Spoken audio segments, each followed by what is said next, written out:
Graça e paz, meus queridos, tudo bem com vocês?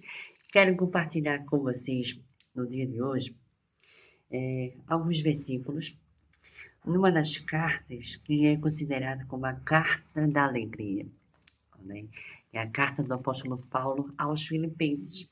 E eu quero falar para vocês hoje o capítulo 3 e alguns versos, né, que eu gostaria de fazer aqui, os links, né, da minha compreensão, mas eu recomendo você ler toda a carta. É uma carta que tem 4 capítulos.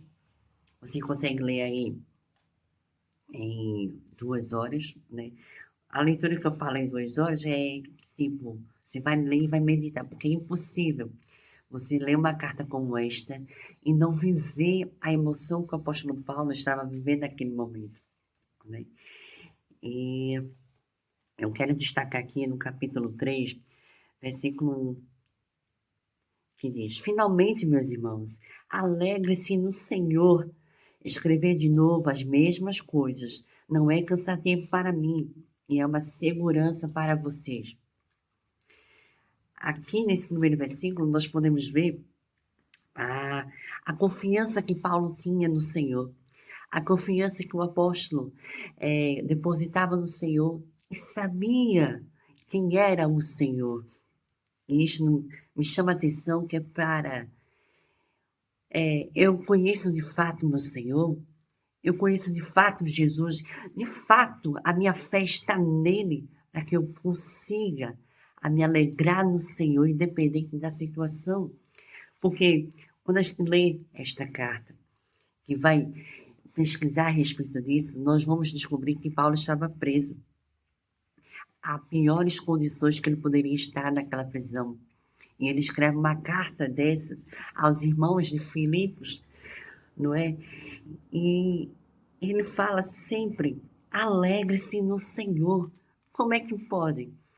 Somente quando a gente tem a plena confiança em Cristo, somente quando a gente deposita fielmente a 100% a nossa fé em Cristo, é que a gente consegue se alegrar independente da situação, porque temos Cristo, temos Jesus ao nosso lado, e Jesus é a nossa suficiência, é Jesus que nos dá aquele gás, é Jesus que nos completa.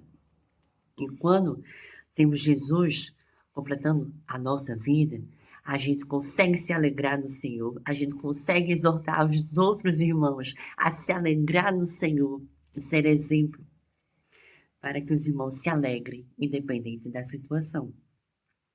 O outro versículo que eu quero destacar aqui é o 16. Então, somente vivamos de acordo com o que já alcançamos a graça, já alcançamos a misericórdia, já alcançamos o favor imerecido de Deus, já alcançamos o amor, o perdão de Jesus, e isso nos completa. E então somente vivamos de acordo com o que já alcançamos. Vivamos, irmãos, sendo misericordiosos, sendo bondosos, sendo graciosos, porque é isso que Jesus reflete em nós, é isso que Jesus faz transbordar em nós. Que o mundo, ao olhar para nós, não veja o Lucas, não veja você, mas veja Jesus refletindo na sua vida. E o outro versículo é o versículo que antecedia o 16, que é o 14, que diz: prossigo para o alvo, a fim de ganhar o prêmio do chamado celestial de Deus em Cristo Jesus. Então, meus irmãos, vivamos o que já alcançamos aqui.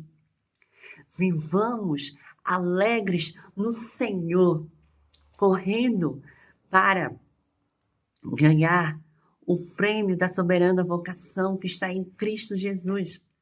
Prossigamos para o alvo, sem olhar para um lado nem para o outro, somente para cima, porque é em Jesus. Jesus é o nosso alvo.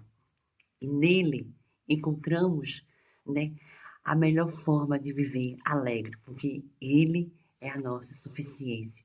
Então, meus irmãos, alegre-se no Senhor, alegre-se sempre no Senhor.